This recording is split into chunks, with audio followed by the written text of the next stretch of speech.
গল্পের শুরুতে আমাদেরকে দেখানো হয়েছে জেমস নামের একজন চিত্রশিল্পীকে, যে মাত্র ১০০ টাকা দিয়ে রাস্তার ধারে একটি মেয়ের খুব সুন্দর এবং নিখুঁত ছবি আঁকছে। তারপর তার সামনে একটি বিলাসবহুল গাড়ি এসে থামে, যেখানে একজন ধনী টাকমাথাওয়ালা লোক যার নাম স্যাম আর তার পাশে একটি সুন্দরী মেয়ে রিনা বসে আছে।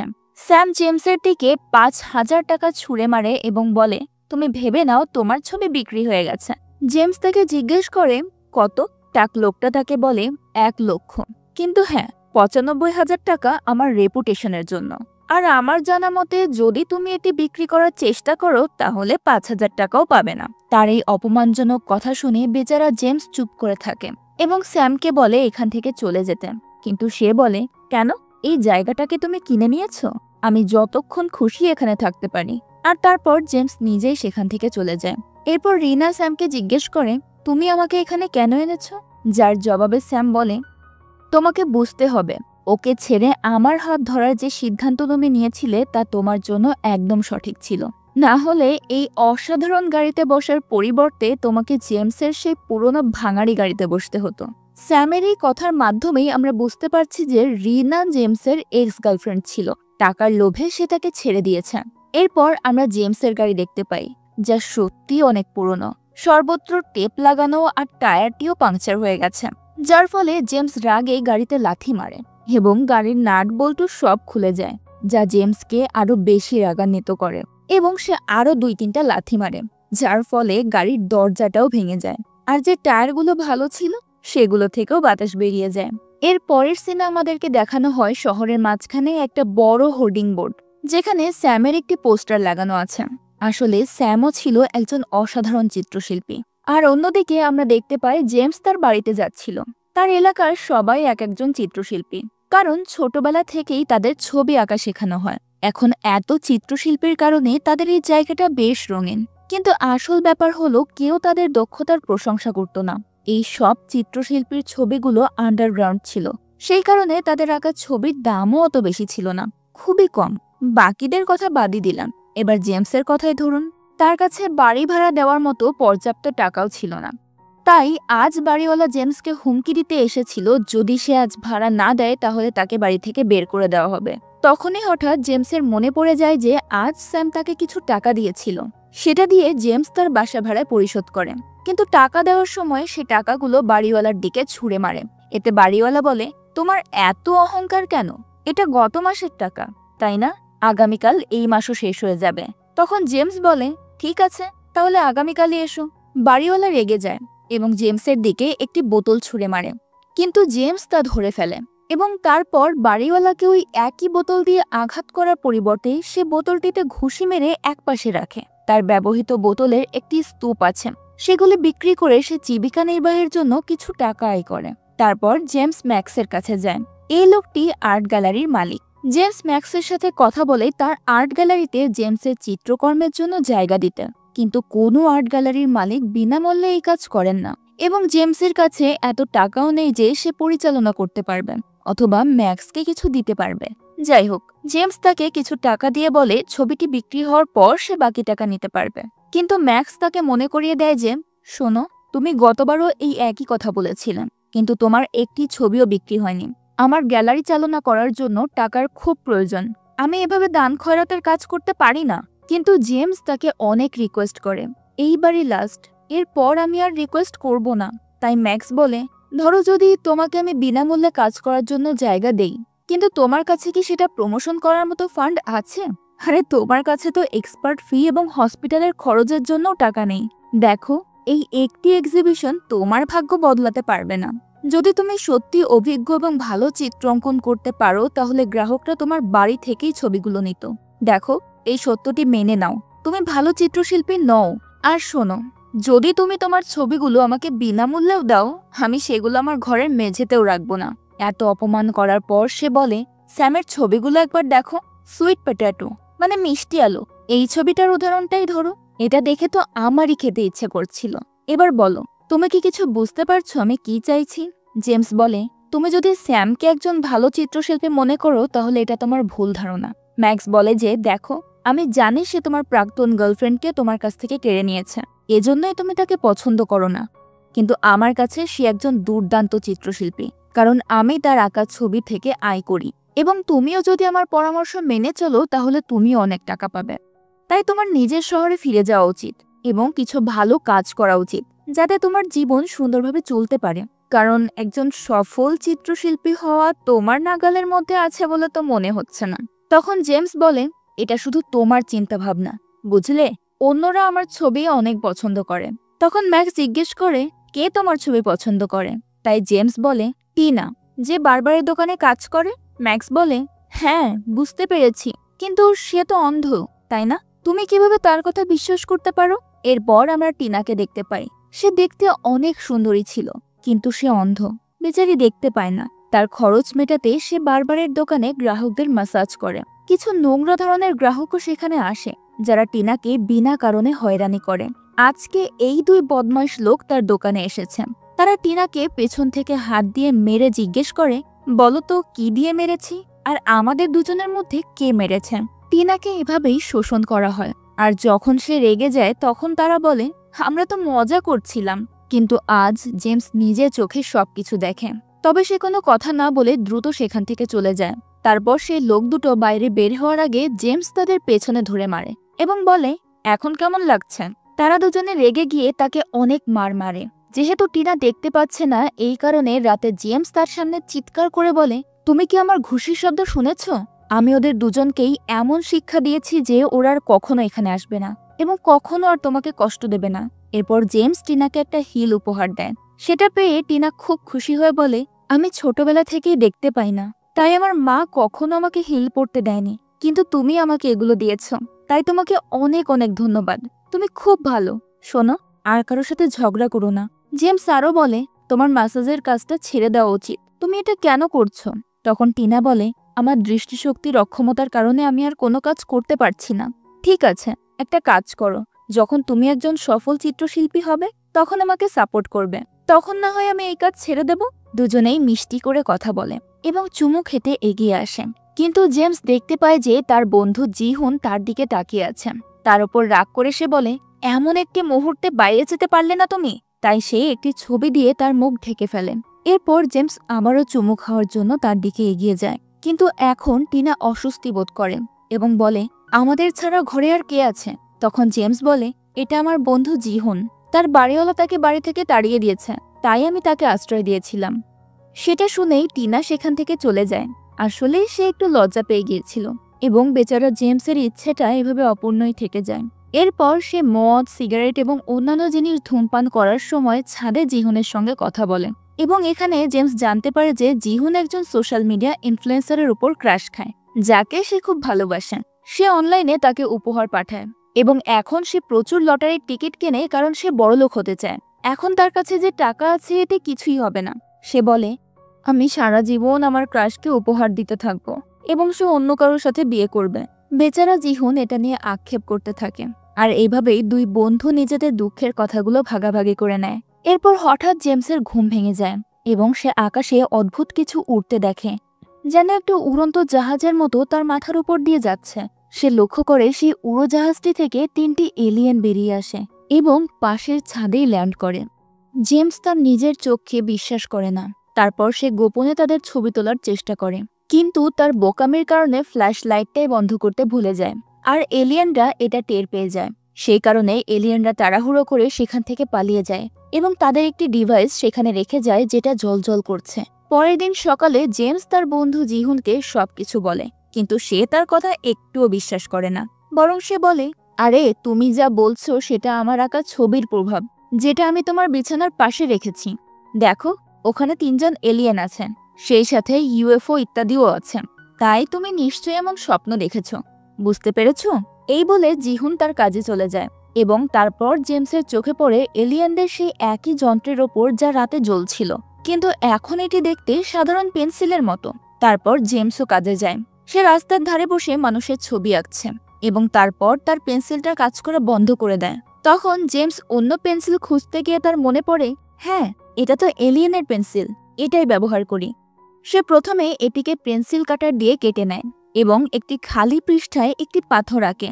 কিন্তু এর পরে যা ঘটে সেটা জেমসকে অনেক অবাক করে তোলে, কারণ সে যা আর্ট করেছে সেটা বাস্তবে রূপান্তর হচ্ছে। সেই পৃষ্ঠা থেকে তার আঁকা একটি পাথর বেরিয়ে আসে। সে আবার চেষ্টা করার কথা ভাবে যে এই পেন্সিলটি আসলেই জাদুকরি কিনা।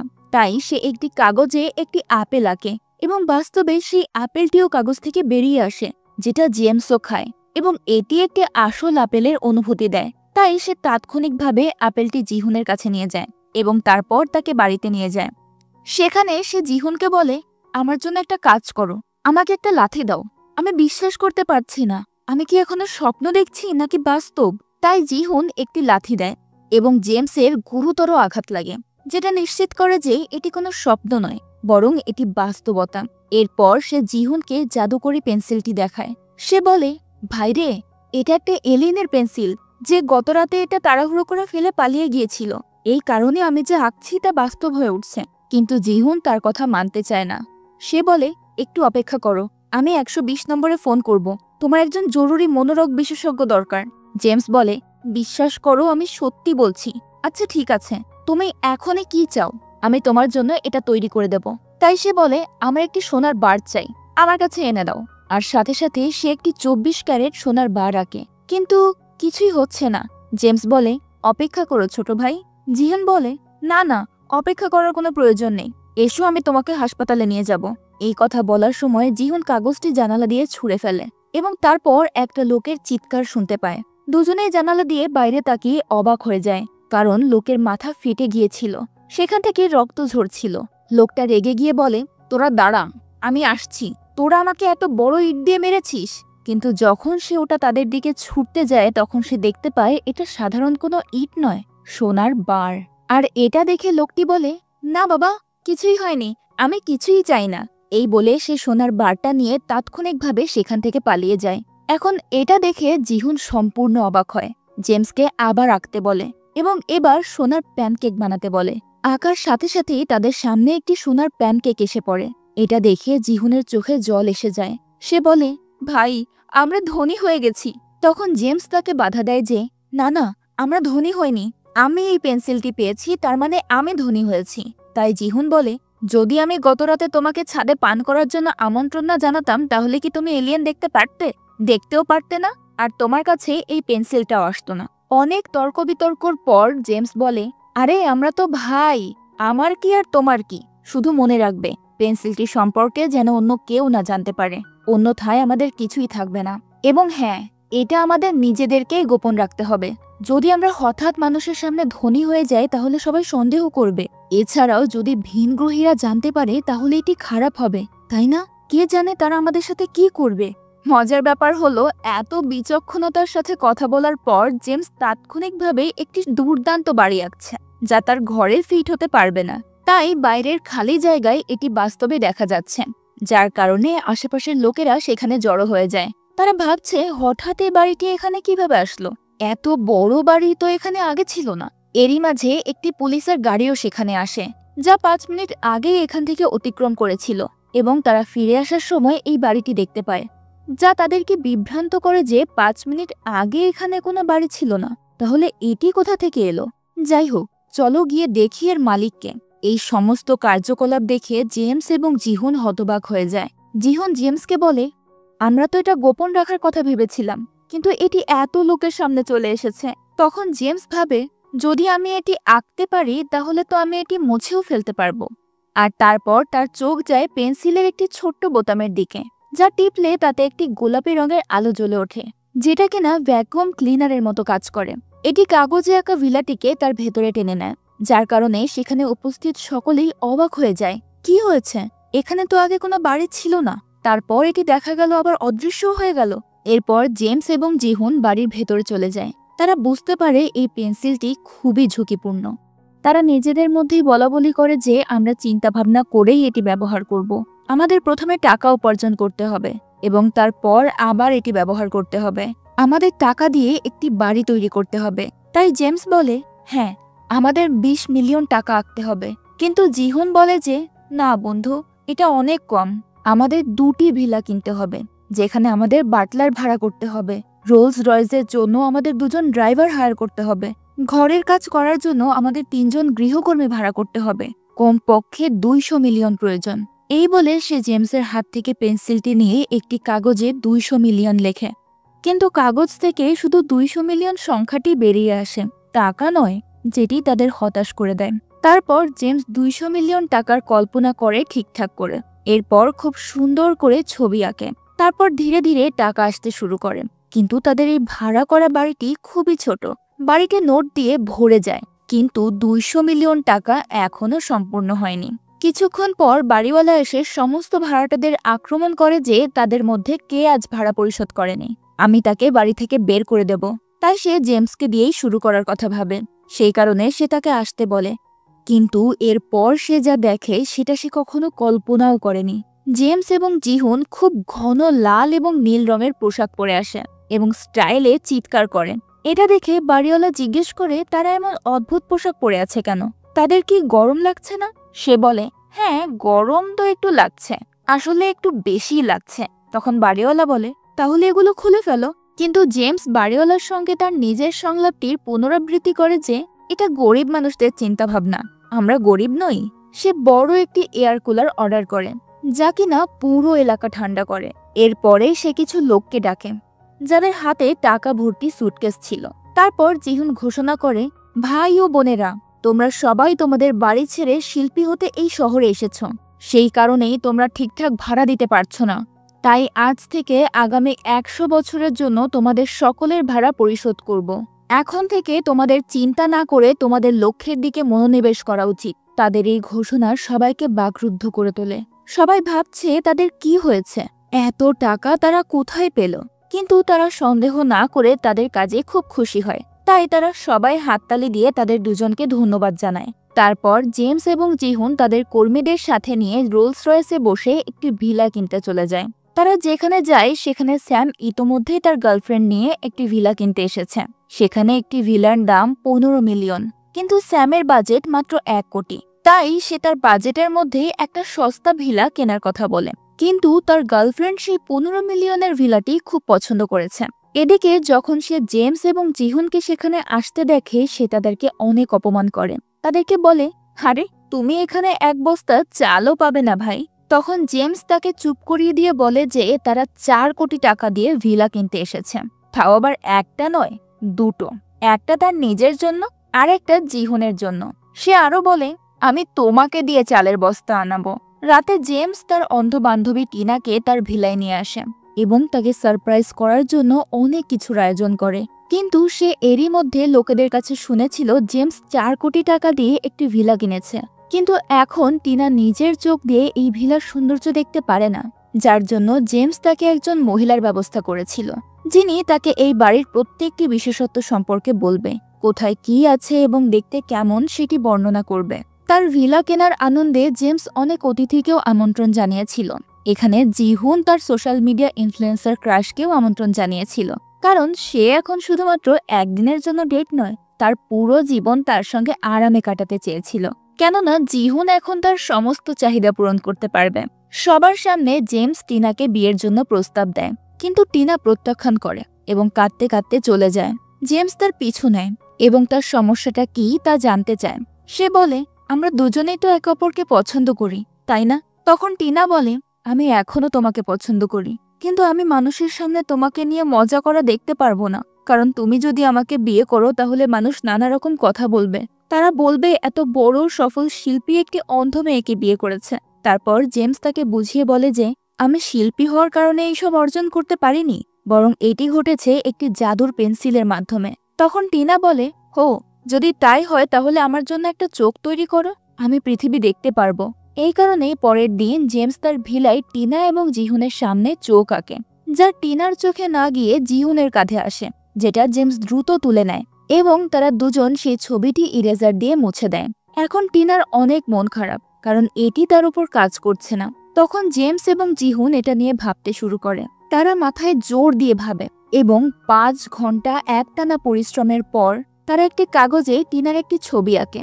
কিন্তু এটা করার সময় তারা ভয় পায় যে এই টিনা থাকাকালীন যদি অন্য টিনা তৈরি হয় তবে কি হবে। কিন্তু যা হয় তা হলো প্রথমে আসল টিনা অদৃশ্য হয়ে যায় এবং তারপর অঙ্কন থেকে চোখওয়ালা একটি টিনা বেরিয়ে আসে।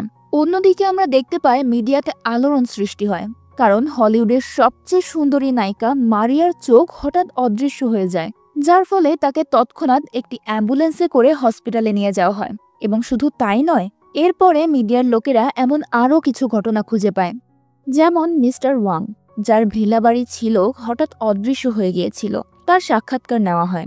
তিনি বলেন যে গত শুক্রবার যখন তিনি বাগানের ফুলে জল দিচ্ছিলেন, তখনই হঠাৎ তার ভিলা বাড়িটা 10 মিনিটের জন্য অদৃশ্য হয়ে যায় এবং তারপর আবার ফিরে আসে, ঠিক যেন জাদুর মতো।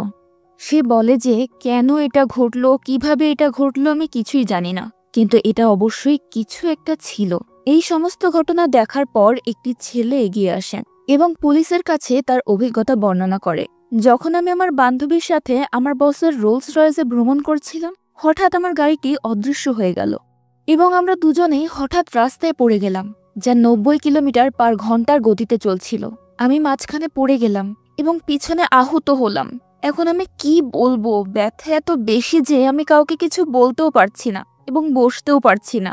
মিস্টার ওয়াং এর বাড়ি তো ফেরত চলে এসেছে, কিন্তু আমার গাড়ি এখনো ফেরত আসেনি। এখন আমি আমার বসকে কিভাবে এই পরিস্থিতি ব্যাখ্যা করব, আমি কিছুই বুঝতে পারছি না। পুলিশ তখন ব্যাংকের নগদ ডাকাতির ফুটেজ দেখে এবং এখানে অটোমেটিক্যালি 200 মিলিয়ন নগদ উধাও হয়ে যায়। এটা দেখে তো তারা সবাই অবাক হয়ে যায়। আর শুধু এটাই নয়, বিনোদন পার্কের হট এয়ার বেলুন নিখোঁজ হওয়ার খবর আসে। এভাবে হঠাৎ করে বেলুনটি নিখোঁজ হয়ে যাওয়ার কারণে বেলুনে থাকা পর্যটকেরা আকাশ থেকে সোজা নদীতে পড়ে যায়। অন্যদিকে আমরা জেমস, জিহুন এবং তাদের গার্লফ্রেন্ডকে সেই হট এয়ার বেলুনে এনজয় করতে দেখি, যেটা কিছুক্ষণ আগেই পার্ক থেকে গায়েব হয়ে গিয়েছিল। এছাড়াও এই 4 জন অনেক জায়গায় ঘুরে বেড়াচ্ছে। এরপর তারা দুজনেই ম্যাক্সের গ্যালারিতে যায় এবং সেখানে তারা ম্যাক্সের আর্ট গ্যালারিতে $5 মিলিয়ন দান করে, যার কারণে ম্যাক্স তাদেরকে ভিআইপি ট্রিটমেন্ট দিতে শুরু করে আর তার পুরো আর্ট গ্যালারিতে শুধুমাত্র তাদের ছবিগুলোই সাজিয়ে রাখে। জেমসের অগ্রগতি দিনে দ্বিগুণ আর রাতে 4 গুণ হতে দেখে স্যাম এখন খুব ঈর্ষান্বিত হয়। তার অবস্থা বেশ খারাপ এবং সে গার্লফ্রেন্ড রিনার ওপর তার সমস্ত রাগ প্রকাশ করে। সে রিনার সঙ্গে অনেক ঝগড়াও করে যে তুমি জেমসকে বেছে না নিয়ে আমাকে বেছে নিয়েছিলে, কারণ আমি বেশি প্রতিভাবান এবং ধনী ছিলাম। কিন্তু দেখো, এখন সে আমার চেয়ে এগিয়ে গেছে। এখন তো তুমি নিশ্চয়ই তোমার সিদ্ধান্তে অনুতপ্ত। যাও, তার কাছেই যাও। তারপর স্যাম জেমসের পেছনে লোক পাঠায়, খুঁজে বের করো আসলে সে কোন ছবি বিক্রি করেছিল যা তাকে এত ধনী করেছে। তখন জানা যায় যে এমন কোনো ঘটনাই ঘটেনি, সে কোনো ছবি বিক্রি করেনি এবং সে কোনো লটারিও জেতেনি, যার ফলে স্যাম মনে করে জেমস নিশ্চয়ই ব্যাংক লুট করেছে এবং সে পুলিশকে এই কথা বলে যে জেমস হয়তো টাকা লুট করেছে। এর পরের সিনে আমরা দেখতে পাই পেন্টিং এক্সিবিশনের অনুষ্ঠানে সবাই জেমসের ছবির অনেক প্রশংসা করে, কিন্তু নিলামের সময়ই 2 জন পুলিশ এসে জেমস এবং জিহুনকে গ্রেফতার করে নিয়ে যায়, কারণ তারা জানতে পারে ব্যাংক থেকে উধাও হয়ে যাওয়া সেই নোট এবং যে টাকা দিয়ে জেমস এবং জিহুন বাড়ি কিনেছিল উভয়েই একই সিরিয়াল নাম্বারের। তাদেরকে থানায় নিয়ে গিয়ে জিজ্ঞাসাবাদ করা হয়। প্রথমে তারা দুজনেই অবাক হয়ে যায় যে এটি কিভাবে ঘটতে পারে, উভয়ের সিরিয়াল নাম্বার কিভাবে এক হতে পারে, তারা তো কোনো চুরিই করেনি। তারপর রোলস রয়েসের বিষয়টি আসেন। জেমস এবং জিহুন উভয়ই বলে আমরা কোনো গাড়ি চুরি করিনি। তারপর পুলিশ গাড়ি কেনার রিসিট দেখতে চায়, কিন্তু তারা তো কোনো গাড়ি কেনেইনি, তাই বলে এগুলো একটা জাদুকরি পেন্সিল থেকে এসেছে। কিন্তু এখন তারা এই জিনিসটা খোলাখুলিভাবে পুলিশকে বলতে পারে না, তাই তারা বলে আমাদের কিছু সুপার পাওয়ার আছে, তুমি বলো তুমি কি চাও, আমরা এখনই এনে দেব। তাই একজন পুলিশ এমনিতেই বলে দেয় যে আমার একটি ফেরারি চাই। তাই তারা গাড়ির মডেলটি জিজ্ঞেস করে এবং তারপরে গোপনীয়তা চায়, কারণ তারা কাউকে তাদের সুপার পাওয়ার দেখাতে চাচ্ছিল না। কিছুক্ষণ পরে তাদেরকে একটি বড় ঘরে থাকতে দেওয়া হয়, যেখানে জেমস এবং জিহুন একটি দুর্দান্ত লাল ফেরারি আঁকে এবং তারা সেই ঘর থেকে ওই গাড়ির শব্দ শুনতে পায়। যখন পুলিশ ভেতরে যায় তখন ফেরারি দেখতে পায়, যেটা দেখতে অনেক সুন্দর ছিল। তারা হতবাক হয়ে যায়। এরপর তারা জেমস এবং জিহুনকে ছেড়ে দিতে বাধ্য হয়, কারণ তাদের বিরুদ্ধে কোনো প্রমাণ ছিল না। বাইরে মিডিয়ার লোকেরা জড়ো হয়। জেমসকে এই ব্যাপারে জিজ্ঞেস করা হয়। সে বলে আমরা কেবল পুলিশকে সাহায্য করতে এসেছি।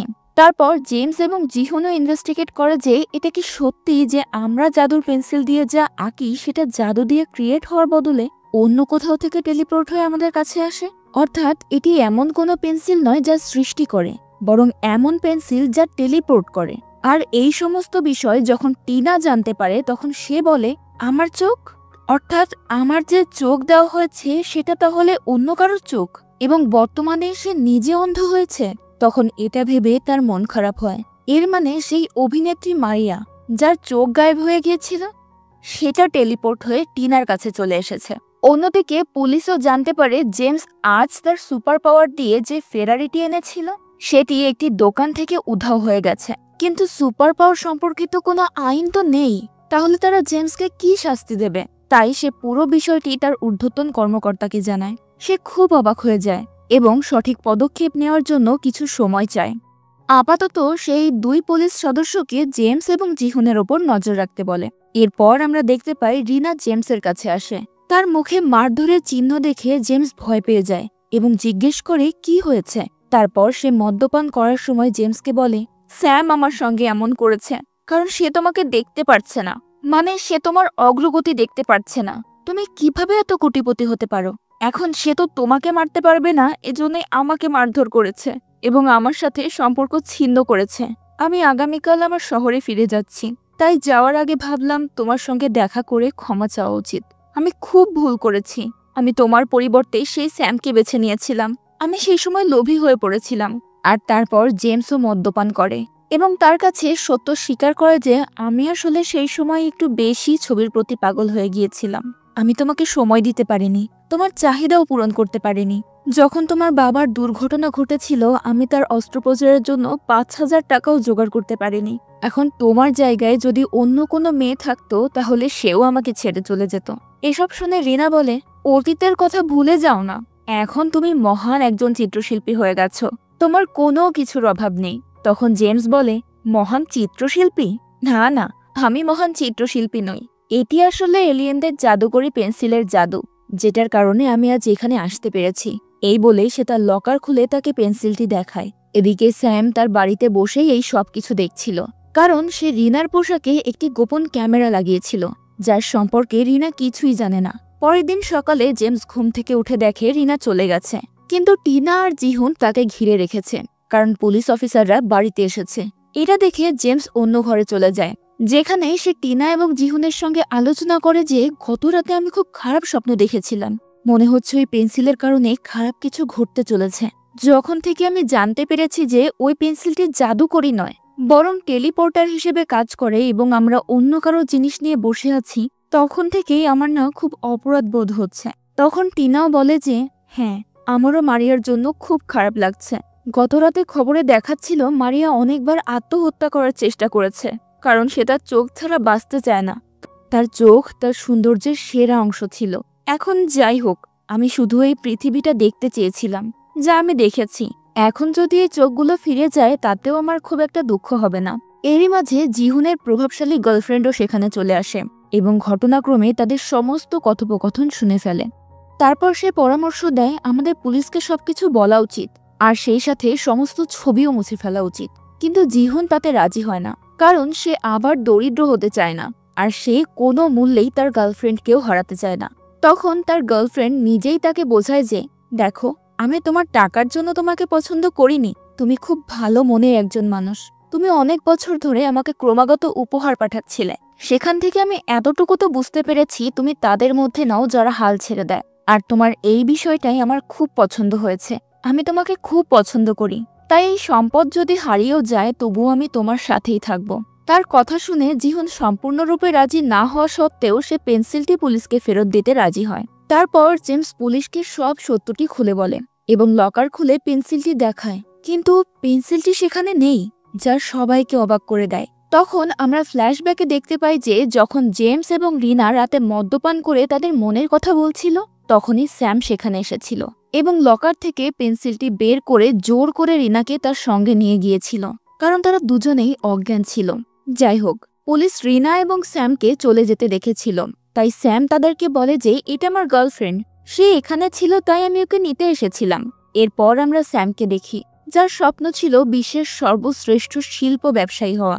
সেই জন্যই সে একটি অতি আধুনিক প্রদর্শনী কেন্দ্র আঁকে, যাকে সে বিশ্বের সবচেয়ে সেরা শিল্প প্রদর্শন কেন্দ্র হিসেবে গড়ে তুলতে চায়, যেখানে বিশ্বজুড়ে শীর্ষস্থানীয় শিল্পীরা তাদের চিত্রকর্ম প্রদর্শন করবে। তাই স্যাম মনে করে আমি ধনী হতে চাই, কিন্তু তারপর সে ভাবে আমার কিছু কাগজ দরকার, যেটাই আমি সরাসরি ছবি এঁকে সবকিছু পেতে পারি।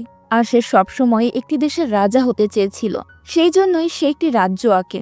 কিন্তু সে রিনাকে সেই রাজ্যের রানী বানাতে চায় না, সে তাকে বন্দি করে রাখতে চায় এবং একটি খুব সুন্দরী মেয়েকে রানীর পদ দিতে চায়। তাই সে মনের অজান্তেই একটি সৌন্দর্য প্রতিযোগিতার বিজয়ী এলিসকে আঁকতে শুরু করেন, যে কিনা হঠাৎ করেই মঞ্চ থেকে অদৃশ্য হয়ে যায় এবং তার কাছে পৌঁছায়। সে প্রথমে স্যাম এবং তার দুই দালালকে এত অদ্ভুত পোশাকে দেখে ভয় পেয়ে যায়। যখন স্যাম বলে, এখন থেকে আমি তোমার মাস্টার, আমি যা বলবো তোমাকে তাই শুনতে হবে, এটা শুনে মেয়েটি রেগে গিয়ে জোরে থাপ্পড় মারে। বেচারা স্যামের নাক দিয়ে রক্ত ঝরতে থাকে। স্যাম তখন রেগে গিয়ে তার দালালদেরকে এলিসকে গ্রেফতার করার নির্দেশ দেয়। ঠিক তখনই জেমস এবং তার বন্ধুরা পুরো পুলিশ দল নিয়ে সেখানে পৌঁছায়। তারা তৎক্ষণাৎ স্যামকে সবকিছু মুছে ফেলতে বলে, কারণ তার এই বোকামের কারণে বিমানের রানওয়েতে তার রাজ্য তৈরি হয়েছিল, যার কারণে বিমান অবতরণ করতে অনেক অসুবিধার সম্মুখীন হচ্ছিল। স্যাম বলে, ঠিক আছে, আমি অন্য কোথাও আমার রাজ্য তৈরি করব। তাই অফিসার বলে, তুমি এটা করবে না, কারণ এই পেন্সিল দিয়ে তৈরি সবকিছু অন্যের কাছ থেকে চুরি করা হয়। এটিও এক ধরনের চুরির মধ্যেই পড়ে এবং চুরি আইনত অপরাধ, বুঝতে পেরেছ? স্যাম তখন বুঝতে পারে যে তারা যা কিছুই আঁকুক না কেন পৃথিবীর আইনের কারণে তাদের জন্য সেটা প্রযোজ্য হবে না। তাই সে মনে মনে ভাবে, আমরা যদি এই গ্রহ ছেড়ে প্যান্ডোরায় চলে যাই তাহলে কেমন হয়, কিন্তু আমাদের সেখানে যাওয়ার জন্য একটি মহাকাশযানের প্রয়োজন। তো সে একটি বই দেখে স্পেসশিপ আঁকে, যেখানে একটি এলিয়েনের জাহাজ চলে আসে, যেটা সিনেমার শুরুতে দেখানো হয়েছিল সেটাই। তারা বুঝতেও পারে না যে তারা কি করেছে, কিন্তু জেমস বুঝতে পারে যে এটা নিশ্চয়ই সেই একই ইউএফও যেখান থেকে এলিয়েনরা নেমেছিল এবং তার পেন্সিল পড়ে গিয়েছিল, এবং এবারও সেই একই 3 জন এলিয়েন সেখানে নেমে আসে। তারা জেমসের গলা ধরে তাকে উপরে তুলে ধরে। তখন জেমস স্যামের দিকে ইশারা করে। সে একটি ট্যাঙ্ক ড্রয়িং করেছিল, যাতে সে বোমা দিয়ে পুলিশের সাথে এলিয়েনদেরকেও উড়িয়ে দিতে পারবে, যাতে কেউ স্যাম এবং জাদুকরি পেন্সিলের মধ্যে না আসতে পারে। কিন্তু এলিয়েনরা তাদের পা দিয়ে ট্যাঙ্কের মুখ গুড়িয়ে দেয়। এখন যদি এটি গুলি করেও তাহলে বোমাটি ঠিক সেখানেই বিস্ফোরিত হবে। এটা দেখে স্যাম এবং তার 2 দালাল এলিয়েনদের কাছে ক্ষমা চাওয়ার সিদ্ধান্ত নেয়, কিন্তু তারা ওই 3 জনকে মারতে শুরু করেন এবং তারপর স্যাম তার পেন্সিলটি তাদেরকে ফেরত দিয়ে দেয়। এলিয়েনরা সেটা দেখে খুব রেগে যায় আর বলে, তুমি আমার এই ডিভাইস কেটেছ, এবং সে স্যামকে হত্যা করতে চলেছে। তখনই জেমস এসে তাদের সামনে নিজের ভুল স্বীকার করে আর বলে, আমি এই পেন্সিলটি কাটার দিয়ে কেটেছিলাম, আমি ভেবেছিলাম এটি একটি সাধারণ পেন্সিল। এখন সবাই ভাবছে জেমসের কি হবে, তারা অবশ্যই জেমসকে হত্যা করবে, কিন্তু যা ঘটে তা বিপরীত। এলিয়েন বলে, এই গ্রহটিও আমাদের গ্রহের মতোই দেখতে, এখানেও কিছু খারাপ এবং লোভী মানুষ আছে, কিন্তু সেই সাথে কিছু ভালো এবং সৎ মানুষও আছে, তাই আমরা যাচ্ছি, আমরা কারো কোনো ক্ষতি করব না। তখন জেমস তাদেরকে ডেকে বলে, ও ভিনগ্রহী ভাই সাহেব, এই সমস্ত জিনিসগুলিকে মুছে দিয়ে যাও, যাতে এই জিনিসগুলি তাদের আগের জায়গায় ফিরে যায়। তাই ভিনগ্রহী এলিয়েন সেই পেন্সিলের একটি বোতাম টিপ দেয়, যার ফলে এই রাজ্য, সোনার ইট, ব্যাংকের টাকা, গাড়ি, এমনকি স্যামের জামা কাপড়ও তার আসল জায়গায় চলে যায়, যার ফলে স্যাম এবং তার 2 চামচা খুব লজ্জা পায়। এখন এই এলিয়েনের ডিভাইস সম্পর্কে তো কোনো আইন ছিল না, তবে আইনের দৃষ্টিকোণ থেকে স্যাম টিনাকে অপহরণ করেছিল এবং এলিসের সঙ্গে জোর করার চেষ্টাও করেছিল, তাই পুলিশ তাকে গ্রেফতার করে। টিনার চোখও অভিনেত্রী মারিয়ার কাছে ফিরে যায়, সবকিছু আগের মতোই হয়ে যায় এবং তারা আবারও কঠোর পরিশ্রমের জীবনযাপন করতে শুরু করে। গল্পটি থেকে আমরা একটি জিনিস শিক্ষা পাই, সেটি হলো জীবনে আসলে কোনো কিছুরই শর্টকাট নেই। বাকিটা এই গল্পটি সম্পর্কে কমেন্ট করে অবশ্যই জানাবে।